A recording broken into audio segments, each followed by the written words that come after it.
धार शहर की अर्जुन कॉलोनी में मंगलवार को एक 24 वर्षीय युवती ने फांसी लगाकर आत्महत्या कर ली। मृतका की पहचान शारदा पिता जोगड़े के रूप में हुई है, जो पाटीदार चौराहे के पास स्थित एक निजी लैब में कार्य करती थी। घटना के बाद क्षेत्र में सनसनी फैल गई। पुलिस को मौके से कई पन्नों का सुसाइड नोट मिला है, जिसमें युवती ने अपनी पीड़ा व्यक्त करते हुए एक युवक पर गंभीर आरोप लगाए हैं। जानकारी के अनुसार मंगलवार दोपहर शारदा घर पर अपने भाई के बच्चों के साथ खेल रही थी। कुछ देर बाद बच्चों के रोने की आवाज सुनकर उसकी भाभी कमरे में पहुंची, जहां शारदा फांसी के फंदे पर झूलती हुई मिली। घटना के बाद परिजन और पड़ोसी उसे जिला अस्पताल लेकर पहुंचे, लेकिन डॉक्टरों ने उसे मृत घोषित कर दिया। पुलिस को मौके से मिले सुसाइड नोट में युवती ने लिखा है कि उसकी पहचान धार निवासी महेश प्रजापत नामक युवक से सोशल मीडिया प्लेटफॉर्म इंस्टाग्राम पर हुई थी। धीरे धीरे दोनों के बीच दोस्ती बढ़ी और ये रिश्ता प्रेम संबंध में बदल गया। करीब 4 साल तक दोनों के बीच संबंध रहे और इस दौरान युवक ने युवती से शादी करने का भरोसा भी दिलाया था। सुसाइड नोट में युवती ने लिखा था कि जब उसके परिजनों ने उसके लिए अन्य जगह रिश्ता तलाशना शुरू किया तो पहले युवक ने शादी से इनकार कर दिया, लेकिन जब युवती ने दूसरी जगह रिश्ता स्वीकार कर लिया तब युवक ने उसे रिश्ता तोड़ने के लिए कहा और 2-3 साल में शादी करने का वादा किया। युवक के भरोसे पर युवती ने अपना तय हुआ रिश्ता भी तोड़ दिया, लेकिन बाद में युवक अपने वादे से मुकर गया। इससे युवती मानसिक रूप से काफी परेशान रहने लगी थी। आत्महत्या से पहले युवती ने फांसी के फंदे के साथ अपनी एक तस्वीर खींचकर युवक को भेजी थी। युवती के मोबाइल में मिली व्हाट्सएप चैट और सुसाइड नोट में लिखी बातें लगभग एक जैसी पाई गई हैं। चैट में दोनों के बीच फोटो और वीडियो भी मिले हैं, जो पुलिस ने जांच के लिए जब्त कर लिए हैं। कोतवाली थाना प्रभारी दीपक सिंह चौहान ने बताया कि मामले में मर्ग कायम कर लिया गया है। शव का पंचनामा बनाकर पोस्टमार्टम के लिए भेज दिया गया है। मौके से मिले सुसाइड नोट, मोबाइल चैटिंग और अन्य डिजिटल साक्ष्यों के आधार पर मामले की जांच की जा रही है और आगे वैधानिक कार्यवाही की जाएगी। ये आपकी सिस्टर ने फांसी लगा के आत्महत्या कर ली, आप वहीं पे से, क्या कारण था? वो कुछ बताया नहीं उसने, और मैं ना कपड़े गला रही थी, वो धोने लगे। मैं छोरे को खिलाने के लिए बोल दिया तो उसने है ना झूले डाल के उसने झूले में सुला दिया और उसने फांसी लगा ली। और मैं बच्चा रोया, जब अंदर गए तो देखा तो उसने फांसी लगा ली। कितने बजे फांसी लगा ली? तो मैंने टाइम नहीं देखा है। सर, कोई प्रेम प्रसंग का मामला था क्या? ऐसा कुछ नजर तो नहीं आया, पर उसने सुसाइड नोट लिखा है। क्या करती थी आपकी सिस्टर? ये यहाँ पे जॉब करती थी। वहाँ पे क्या करते थे? जॉब करती थी। कहाँ पे? ये पाटीदार के यहाँ, मतलब वो क्लिनिक है, वहाँ पे करते थे। क्या उम्र थी आपकी सिस्टर? 25। नाम बताओ। सुमन। आपका नाम? हाँ, सुमन है। पिताजी का? जोगड़िया। आई थी, क्या नाम है उसका, क्या मामला था? हाँ, अभी 1-1.5 घंटे पहले शारदा पिता जोगड़िया, उम्र करीबन 24 साल की आई थी, जिसका परीक्षण करने पर उसे मृत पाया गया, जिसकी सूचना हमने पुलिस थाने पर कर दी है और पीएम रूम में रखवा दिया उसे। क्या मामला था सर? अब उनके घर वालों ने बताया है कि फांसी लगा ली है, पोस्टमार्टम के बाद ही पता चलेगा। अच्छा, महिला थी या युवती थी? युवती थी। ठीक है सर, आपका नाम और? मैं doctor Vijay Singh Makwana, duty doctor, जिला चिकित्सालय धार।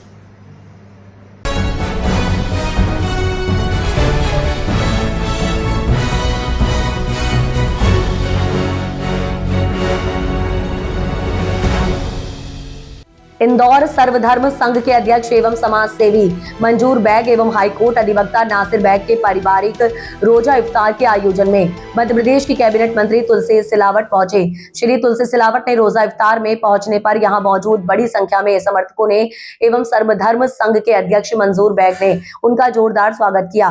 बैग के यहाँ पर हर साल उनके पारिवारिक रोजा इफ्तार का आयोजन होता है। इस साल भी स्टार गार्डन माणिक बाग स्थित में रोजा इफ्तार का आयोजन किया गया था, जिसमें पारिवारिक होने के नाते मंत्री तुलसी सिलावट इस आयोजन में पहुंचे। उन्होंने यहां पहुंचकर आयोजन की सराहना की और बैग परिवार को रमजान के मुबारक महीने की मुबारकबाद देने के साथ ईद की अग्रिम बधाई भी दी। इस मौके पर रियाज खान, इस्माइल खान, मुकेश बजाज, यूनुस खान, पत्रकार अकबर मोहम्मद, अकबर समीर बैग, एडवोकेट मुकेश बजाद, गोलू शेख, बाबा माहिर शाह, शकील खान सहित आदि कई लोग मौजूद रहे।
मिर्जापुर जिले के चुनार क्षेत्र से एक चौंकाने वाली खबर सामने आ रही है, जहां कथित तौर पर एक चाय की दुकान की आड़ में गांजा का अवैध कारोबार धड़ल्ले से चल रहा है।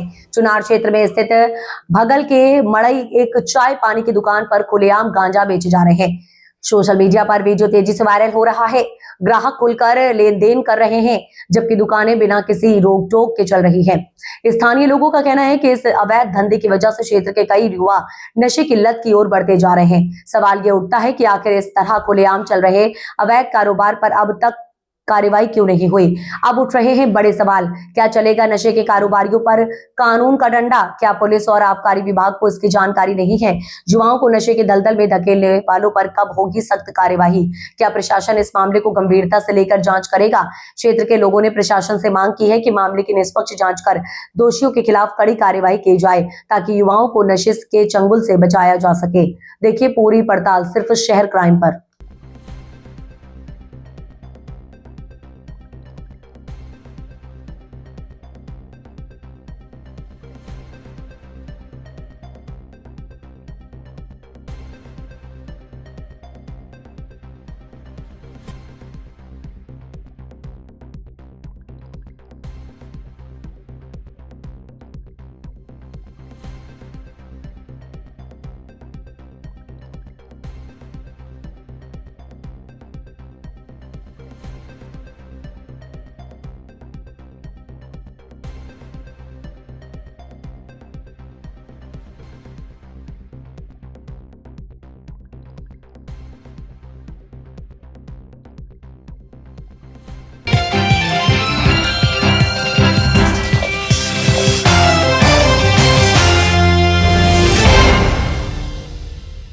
बड़ी खबर इस वक्त की मुरैना से आ रही है।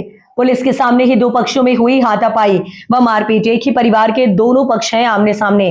खेती की जमीन को लेकर कुछ समय से चल रहा है विवाद।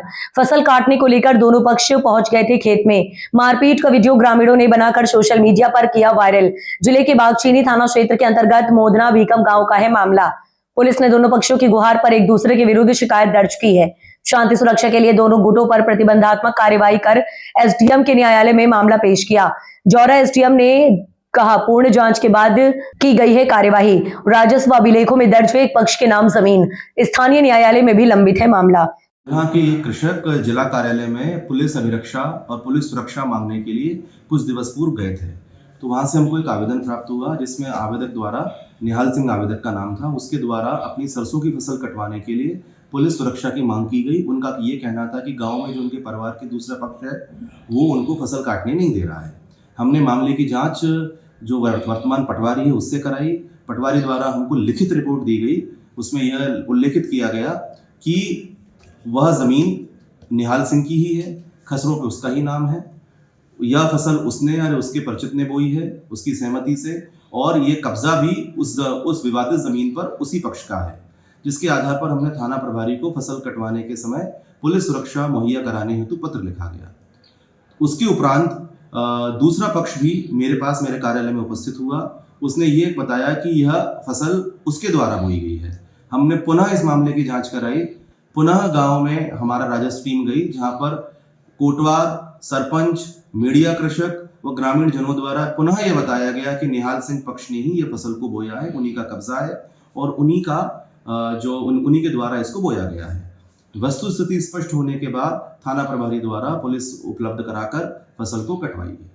तो जो मीडिया में या जो सोशल मीडिया में इसका एक पक्षीय पक्ष चल रहा है, वो संभवतः पुलिस की कार्रवाई से क्षुब्ध होकर, क्योंकि उसके पक्ष में फैसला नहीं हुआ के कारण इस प्रकार का व्यवहार कर रहा है। और जहां तक प्रश्न इस विषय का है कि इसमें स्टे है, किसी माननीय वरिष्ठ न्यायालय में केस चल रहा है, यह बिल्कुल सत्य है कि वरिष्ठ न्यायालय में दोनों पक्षों का पुराना विवाद चल रहा है, लेकिन उस पर किसी भी प्रकार का स्टे नहीं है। धारा 145 कब्जे की बात करती है। स्वत्व के संबंधी मामला वरिष्ठ कार्यालय से निर्धारित होगा, उसके अनुसार कार्रवाई की जाएगी। यह आवेदक जो निहाल सिंह है, निहाल सिंह का जो पक्ष है वो जन सुनवाई में जिले में गया होगा। उसके क्रम में एक आवेदन वहां से मार्क होकर आया था, लेकिन हमने इसकी जांच 2 बार मौके की कराई। दोनों बार यह पाया गया कि निहाल सिंह के पक्ष द्वारा ही, जो जांच में ये सामने आया कि निहाल सिंह के पक्ष द्वारा ही जमीन को बोया गया, उसी का कब्जा है। दूसरा पक्ष किसी भी न्यायालय में पारित किसी स्टे आवेदन को हमारे समक्ष नहीं दिखा पाया।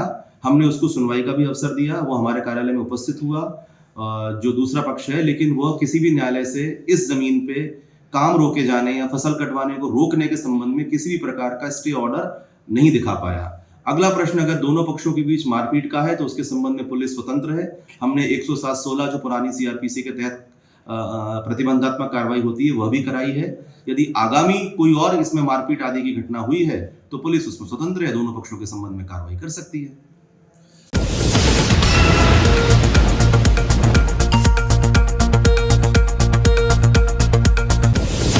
बड़वानी आज मंगलवार को दोपहर में एक किडनी पेशेंट्स को जिला अस्पताल से इंदौर लेकर जा रही एम्बुलेंस क्रमांक CG04MR 7743 चकेरी टिकरी मार्ग पर गर्म होकर खराब हो गई। लगभग 1 से 2 घंटे तक बीच रोड पर तेज तपती धूप में किडनी पेशेंट तड़पता रहा। वहीं काफी देर तक स्थिति बनी रही, जिसके कारण अटेंडर महिला घबराती नजर आई। दरअसल धार जिले के कलवानी निवासी छगनलाल नरगेश को किडनी में समस्या होने पर बड़वानी जिला अस्पताल भर्ती करवाया गया था, जहाँ से डायलिसिस के लिए इंदौर रेफर किया गया।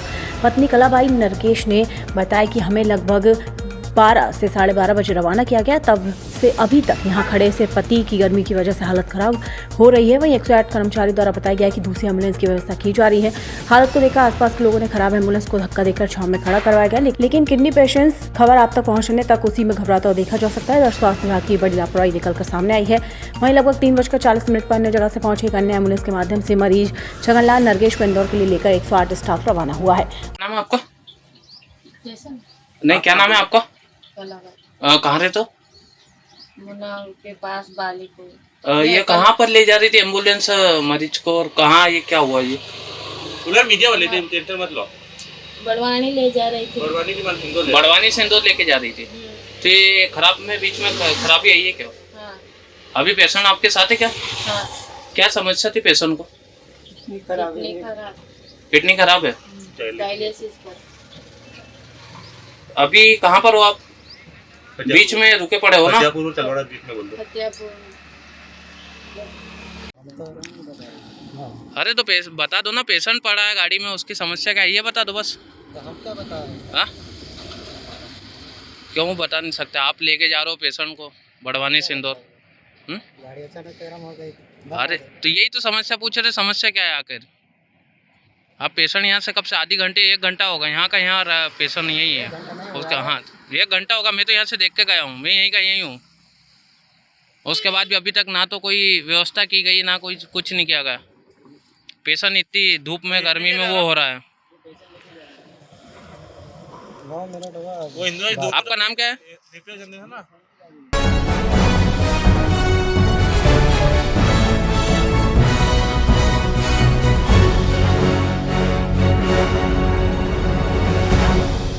अंतर्राष्ट्रीय महिला दिवस के अवसर पर रविवार को शहर में एक भव्य सम्मान समारोह आयोजित किया गया, जिसमें विभिन्न क्षेत्रों में उत्कृष्ट योगदान देने वाली महिलाओं को सम्मानित किया गया।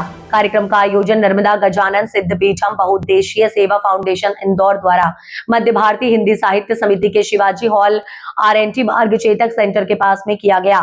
समारोह की मुख्य अतिथि पूर्व महापौर मालिनी गौड़ और केंद्रीय जेल इंदौर की अधीक्षक अलका सोनकर रही। कार्यक्रम में शहर के अनेक प्रतिष्ठित और प्रेरणादायी महिलाओं की उपस्थिति ने आयोजन को विशेष गरिमा प्रदान की। इस अवसर पर समाज, प्रशासन, मीडिया, कला और शिक्षा के क्षेत्र में उल्लेखनीय कार्य करने वाली महिलाओं को सम्मानित किया गया।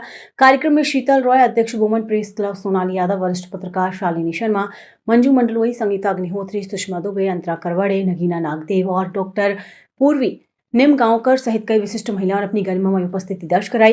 कार्यक्रम के दौरान वक्ताओं ने महिला सशक्तिकरण, समाज में महिलाओं की बढ़ती भूमिका और उनके योगदान पर प्रकाश डाला।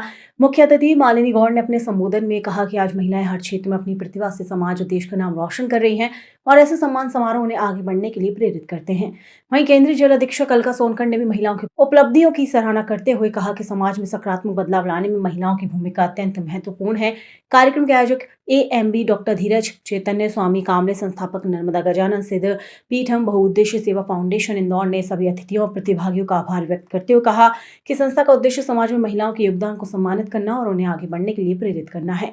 कार्यक्रम के अंत में सभी अतिथियों और प्रतिभागियों का आभार व्यक्त किया गया तथा महिला सशक्तिकरण की दिशा में ऐसे आयोजनों को आगे भी जारी रखने का संकल्प लिया गया। क्या बोले?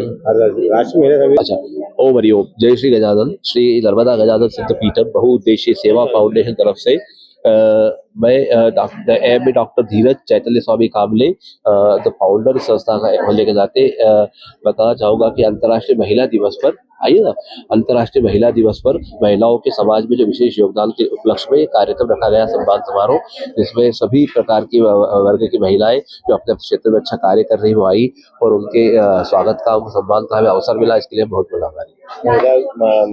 मालिनी गौर जी भी आई थी। हाँ, इस कार्यक्रम में सबसे बड़ी बात तो है जो आयोजक तो हम लोग है ही, लेकिन जो सबसे बड़ा जो रोल था वो हमारी श्रीमती मालिनी गौर जो आई, उन्होंने अपने व्यस्ततम समय निकाल करके इस मंच की शोभा बढ़ाई, यहाँ आके कुछ समय बिताया और जो लाइफ टाइम अचीवमेंट था, जो महिलाओं की जिंदगी निकाल दी अपने कर्मों के क्षेत्र में, अपने कर्मों के लिए, अच्छे कामों के लिए, उनको अवार्ड से सम्मानित किया है लाइफ टाइम से। तो उनके लिए बहुत बड़ी उपलब्धि रही और हमारे लिए बहुत बड़ी उपलब्धि रही कि उनके जैसे सिद्ध महिला का यहाँ आना हुआ। कितनी महिलाओं को सम्मान किया गया? इसमें करीब 30 से 35 महिलाओं को सम्मान किया गया। इसमें हमारी शीतल राय जी विमल प्रेस की अध्यक्षा है, वो भी आई थी। हमारी सोनाली दीदी यादव है, जो स्टेट प्रेस क्लब के कोषाध्यक्ष है, वो भी आई है। और नंदू मंडलोई जी भी आई है, बहुत सारे, मंजू मंडलोई जी भी आई है और आपके ग्रीष्मा त्रिवेदी जी भी आई है, आपका सुनीता जायसवाल जी भी आई है, नीतू लिखार जी का सहयोग भी इसमें रहा है और हमारी पूरी कोऑर्डिनेटर टीम का रहा है। AMB डॉक्टर धीरज चैतन्य स्वामी कामले।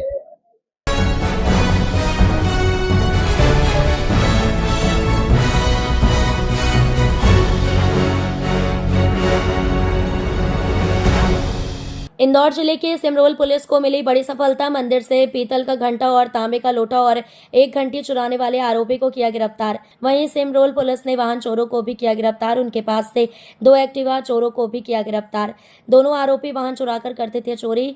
पुलिस ने कई सीसीटीवी कैमरों से जानकारी जुटाई। दोनों आरोपी मुंह पर कपड़ा बांधकर करते थे वारदात। दोनों आरोपी राहुल मावी सिमरोल का रहने वाला है, वहीं राजमहू का रहने वाला है। दोनों आरोपियों को पुलिस ने गिरफ्तार कर उन्हें न्यायालय में पेश किया और रिमांड पर लेकर पूछताछ कर रखे। दोनों से और खुलासे की उम्मीद है। आरोपियों से लाखों का माल जब्त किया है। सिमरोल थाना एरिया में पिछले कुछ दिनों में मंदिर चोरी की वारदात सामने आई थी।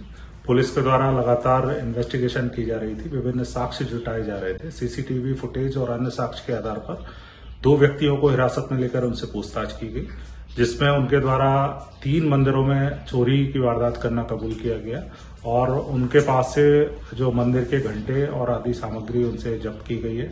साथ में प्रयुक्त 2 स्कूटी उनके पास से बरामद की गई है। उनके द्वारा जब पूछताछ में ये बताया गया कि नशे की लत के चलते उन्होंने ये चोरियां की थी और इन दोनों आरोपियों को, जो कि राज और अजय नाम के हैं, एक महू कोदरिया का रहने वाला है और एक सिमरोल थाना क्षेत्र का रहने वाला है, इन दोनों को न्यायालय प्रस्तुत किया जाएगा।